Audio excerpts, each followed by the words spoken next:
Donc, il y avait des membres du bureau national qui ont fait remonter les choses. Bon, je vous explique vite fait. Hein. Oui. La lettre, je suppose que vous l'avez lue. Oui, bien sûr. Je l'ai lu. Voilà. Ensuite, bon, ça a fuité. Alors ça, la fuite, de qui elle vient, personnellement, n'ayant pas de preuves, je ne peux pas accuser qui que ce soit. Voilà. Mais fait toujours est-il que ça a fuité dans la presse et tout. Au départ, ça devait rester en interne. Oui. Si vous voulez, cette lettre, elle a été envoyée. Alors, les destinataires de cette lettre... Mais c'est qui les instigateurs de cette lettre? Alors, les instigateurs de cette lettre, ben, c'est les membres du bureau national, dont vous retrouvez le nom, hein. D'accord. Tout le monde les connaît. Il y a parmi eux Charles-Henri Gallois, Vincent Rousseau, et il y a, ben, on va dire, alors sur 28 membres, il y en a de mémoire 19, je crois. Voilà. D'accord.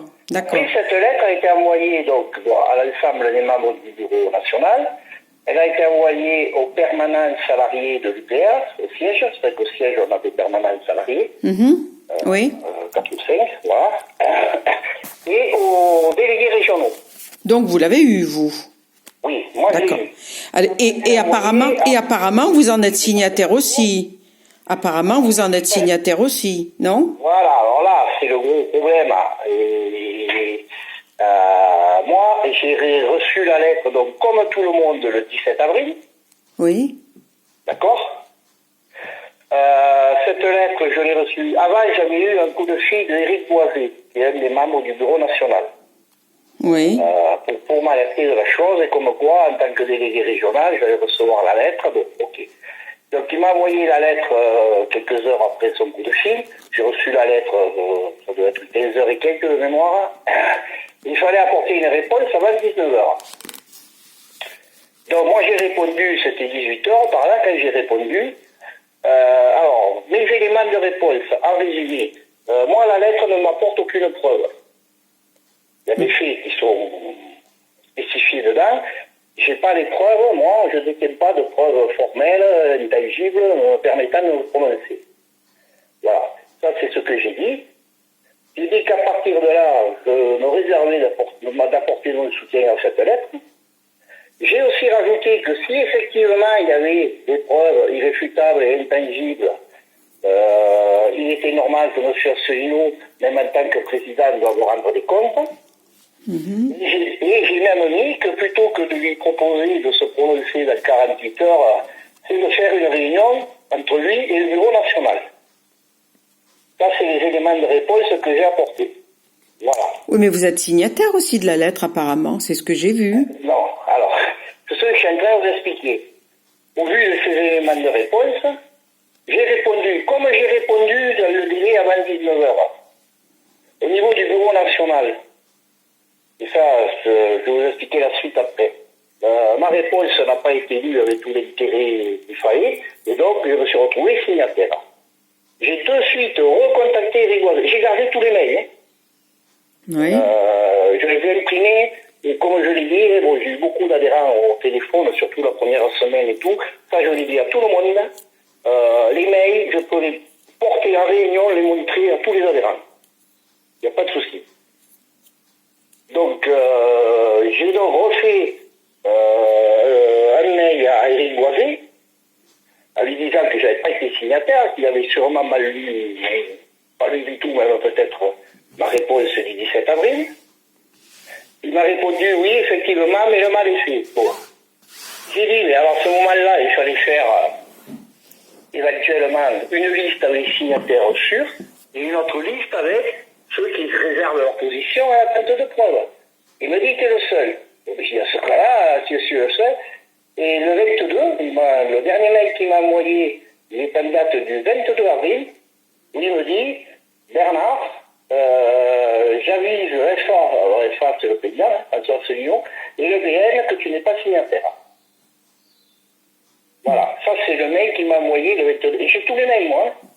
Comme je dis, je peux les montrer à n'importe qui. D'accord. Voilà.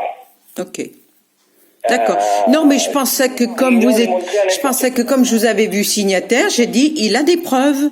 Donc, j'attendais ces preuves qui viennent pas d'ailleurs, donc... Et les preuves, vous savez, je suis comme je dirais n'importe quel adhérent, je les attends aussi avec impatience. Voilà, ok. Moi, je ne suis pas membre du BN, donc je ne suis pas détenteur de preuves. Et c'est pour ça que je ne suis pas un signataire de la lettre.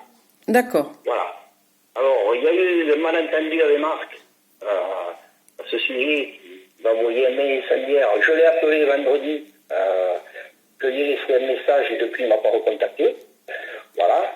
Et après, ce que j'ai dit aussi, dès le lundi, donc le lundi, c'est vendredi 7, samedi 18, le 21, le 21, moi j'ai envoyé un mail à tous les délégués départementaux, en leur disant que bon, ils allaient sûrement être appelés par leurs adhérents, c'est normal, tout à fait logique. Il y a deux choses qu'il faut essayer de faire quand même tant que faire se peut.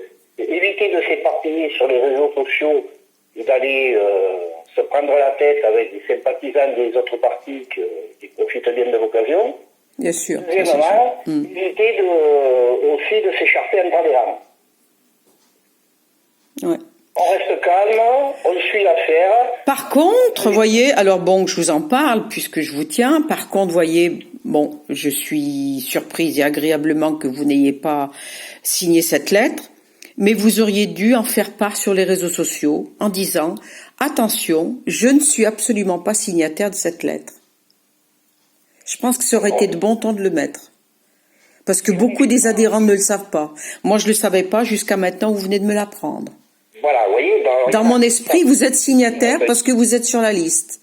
Voilà. Alors, ce que je vous dis là, je l'ai répété à tout le monde. Mais je vous dis surtout la première semaine. Alors, sur les réseaux sociaux, c'est encore mieux. C'est encore mieux. C'est fait pour ça. Les réseaux sociaux, c'est fait pour que les choses se répandent. Et c'est bien que la vérité soit répandue. Que vous ne soyez pas signataire de ce torchon. Moi, je vais vous dire, la vérité pour moi, c'est les mails que je détiens. Voilà. Ça, c'est les échanges de mails que j'ai eus avec qui de droit au sujet justement de ma position sur la signature. Ça pour moi, c'est l'essentiel. Et je ne vais pas mettre les mails sur les réseaux sociaux. Non, mais non, pas les mails sur les réseaux sociaux, mais dire, attention, j'ai vu que je faisais partie des signataires, absolument pas, je me suis défendue de ça, j'attendais les preuves pour être signataire, ces preuves je ne les ai toujours pas, et je pense qu'il serait bon que vous mettiez ça sur les réseaux sociaux. Ouais, je pense que les adhérents, c'est ce qu'ils attendent. Oui, alors ça, ah bah oui, moi l'adhérente du Lot que je suis, c'est ce que j'ai attendu et j'ai rien vu venir. Oui, mais attendez, madame, il y en a qui vont me dire, ouais tu dis ça, mais apporte-nous les preuves. Les preuves que vous n'avez pas les preuves? Non, les preuves que j'ai pas signées. Non, mais si vous dites, alors ça, mais ceux qui vous demandent ça, monsieur, enfin, ceux qui vont vous demander ça, c'est ceux qui veulent absolument enfoncer François Asselineau. Non, pas forcément. Oh, moi je vous dis. Si vous démentez être signataire de cette lettre, bon. J'ai gardé tous les mails. Tous les mails d'échange, donc je vous dis le dernier jusqu'au 22 avril, où j'ai eu la dernière réponse d'Éric Boisé qui me dit j'informe le président et le BN que tu n'es pas signataire. J'ai même demandé, parce que ça, vous avez dû l'avoir, vous savez que dans un dernier mail que j'ai envoyé, c'était ma réponse au sujet du congrès pour le 6 juin. Oui. Voilà. Et je parle dedans des signataires. Oui. Vous avez bien lu le mail. Oui, je l'ai bien lu. Oui, je l'ai bien lu. Oui, parce que la liste des signataires, moi, ce que j'ai demandé, c'est à ceux qui la rectifient. Parce que dedans, dans les signataires, il y en a qui sont plus signataires. Ils apparaissent toujours dans la liste. Oui, exactement. Mais il serait bien que cette liste qu'on a vue apparaître au départ sur les réseaux sociaux, qu'on la voit rectifiée. Et c'est pas normal que nous, adhérents, on n'arrive pas à avoir cette liste rectifiée. Parce que combien se sont rétractés? 1, 2, 3, 10, 15, et c'est bien de le savoir. D'ailleurs, c'est bien déjà qu'un seul se rétracte. Ça veut dire qu'il y a anguille sous roche. S'il y en a déjà un qui se rétracte, ou deux ou trois. Voilà. Mais je crois que c'est bien, dans la mesure où cette liste a été diffusée sur les réseaux sociaux, la liste rectificative doit être diffusée sur les réseaux sociaux. Mais le souci, c'est que, à ma connaissance, il n'y a pas de liste rectificative. Eh ben oui, c'est pas normal. D'où ma proposition. Là, le dernier mail que je vous ai envoyé, la réponse que j'ai faite au secrétaire général, à Benjamin Nart, j'en parle. Je suis d'accord avec vous que c'est pas normal. Mais c'est dépendant de ma volonté, ça. Je peux pas rectifier la liste, moi. Non. Mais votre volonté à vous, de plus y être, c'est aussi votre droit de le mettre sur les réseaux sociaux. Oui, alors je suis très peu utilisateur de réseaux sociaux. Alors moi, je vais le mettre en disant, je viens d'avoir un entretien avec Monsieur Zanousso, qui se dit s'être rétracté, c'est même pas rétracté, n'a jamais donné sa signature, c'est même pas une rétractation, n'a jamais donné sa signature. Voilà, et je détiens toutes les preuves, comme ça je le répète, parce que je le dis à tous ceux que j'ai eu le plaisir d'avoir au téléphone, je conserve les mails, je les ai même imprimés, et je peux les ressortir en réunion devant n'importe quel adhérent. Ça, je l'ai toujours dit. Voilà. C'est une bonne chose. Après, il y a eu un petit concours avec Marc, et donc j'aurais aimé qu'il me rappelle, apparemment il ne souhaite pas me rappeler, c'est bien dommage. Ça peut être quelqu'un qui s'explique beaucoup. Voilà. Et moi, je suis toujours resté à ça. J'ai dit, je n'ai pas de preuves formelles pour pouvoir me prononcer. Après, parce qu'il faut quand même anticiper les choses. Hein.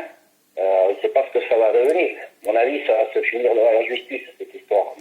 Mais, bon. Mais il a raison, Asselineau, de déposer plainte. Il a raison. Oui, non, mais après, chacun a raison de déposer plainte. Bien sûr. Après, ceux qui ont accusé, je ne sais pas pourquoi ils n'ont pas déposé plainte. Ça, j'arrive pas à comprendre. Je ne sais pas, je ne peux pas vous dire que je parlerai dans le vide. J'ai pas les preuves, je ne sais pas. Oui. Je peux pas me prononcer. Moi, je vous dis, ma situation est la même un peu aiguë. Je n'ai pas de preuves formelles, intangibles, irréfutables me permettant de me prononcer à mon âme et conscience. Par contre, j'ai toujours ajouté que si effectivement ces preuves venaient à se faire un jour, il est normal que le président, c'est un membre comme un autre, hein, nous sommes une association type loi 1901, oui. Donc voilà, il est normal qu'il rende des comptes. Si jamais, effectivement, tout cela est prouvé. Qu'il rende des comptes, oui, je suis tout à fait d'accord. Oui, qui rende des comptes, c'est pas parce qu'il est le président, oui, qui rende des comptes. Mais dans cette lettre qui est assez violente, lui demander carrément de démissionner, là, sans explication, attendez, les gens ont tendance à oublier qu'il est quand même le fondateur de l'UPR, et que l'UPR sans Asselineau, c'est plus rien. S'ils ont pas compris ça, c'est qu'ils ont rien compris. L'UPR sans Asselineau, c'est rien. C'est du vide. Oui. Ah oui, puis ça, oui. Alors, qui veuille des pouvoirs ou je ne sais quoi, qu'est-ce qu'ils attendent pour fonder un parti? C'est facile. Asselineau l'a fait, qu'il le fasse, qu'il fonde un parti et puis qu'il salisse plus. Je ne pense pas que c'était là leur intention. Honnêtement. Ah bon? Je ne pense pas que c'était là leur intention. Sinon, ils n'auraient pas fait ça. Ils seraient partis et puis voilà. Non, le truc est trop gros. C'est quelque chose que j'ai toujours dit. Si effectivement il y a des preuves irréfutables, bien sûr, les preuves irréfutables doivent être portées à la connaissance de l'ensemble des adhérents. Parce que ce sont quand même le Congrès, c'est le Congrès qui décide, et le Congrès, c'est l'ensemble des adhérents. Oui. On est bien d'accord. On est d'accord. Enfin, l'ensemble des adhérents. Il faut avoir 6 mois de présence, être de la nationalité française. Voilà. Voilà, oui. C'est l'ensemble des adhérents. Donc, si preuve il y a, les preuves doivent être amenées à l'ensemble des adhérents, que chacun puisse se prononcer à son âme et conscience. Exact. Voilà. Exact. Sans preuve, il est difficile de se prononcer. Effectivement, parce que j'ai toujours dit ça aussi, si effectivement, j'emploie toujours le conditionnel, mais bien d'accord. Si effectivement il y a des preuves irréfutables qui font que on voit que Asselineau a été coupable de malversion ou je sais pas quoi, ce sont les adhérents qui se prononceront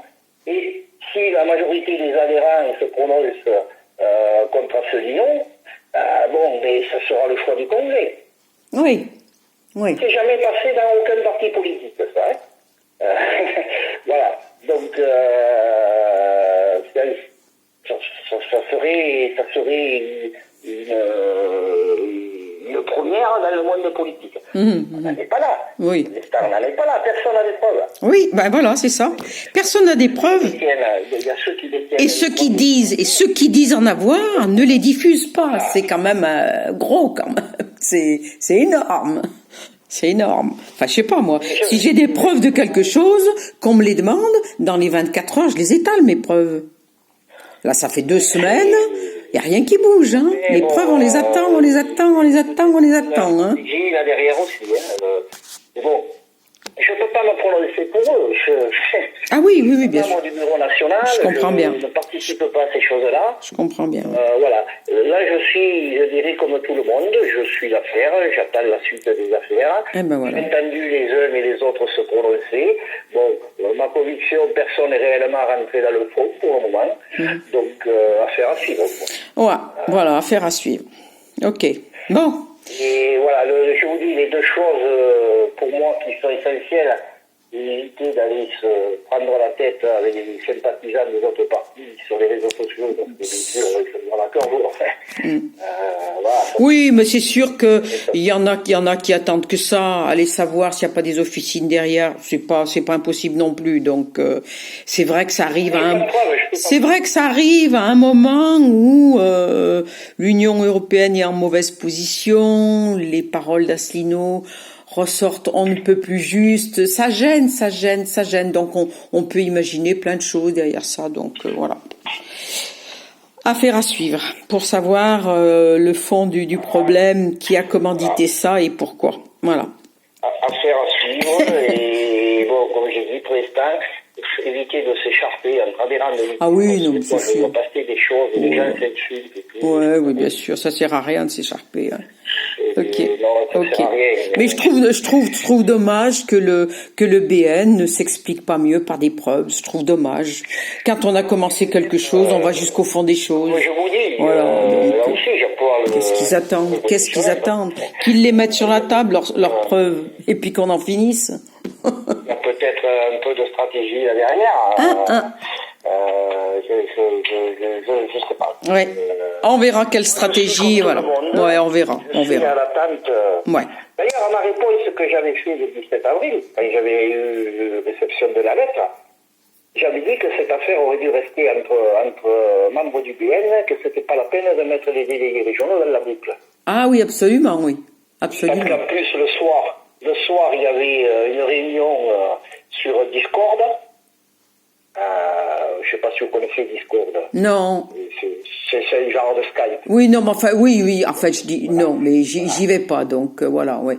Donc, il y avait une réunion sur Discord, réservée uniquement aux membres du bureau national. C'est-à-dire que les délégués régionaux, on ne pouvait même pas les discuter. Eh oui, c'est bizarre, ça, quand même. Et c'est là, et ça, je l'ai mis dans ma réponse du 17, j'ai dit, cette affaire aurait dû rester entre membres du BN, c'est pas la peine de vous mettre dans la boucle si on peut même pas en parler. Ouais. Voilà. Enfin bon, allez, je vous dérange pas plus, on verra plus tard qu'est-ce qui va se passer. Mais vous ne me dérangez pas du tout. Voilà. Je vous remercie et je vous souhaite une bonne journée. Comme je vous dis, j'ai tous les mails conservés, les échanges de mails au sujet de ma position. Eh ben c'est bien, ça pourra peut-être servir un jour. N'importe quelle adhérence, je dis ça depuis le début. Ok. Merci, bonne journée, merci. Merci à vous. Au plaisir. Bonne journée à vous. À bientôt. Au revoir.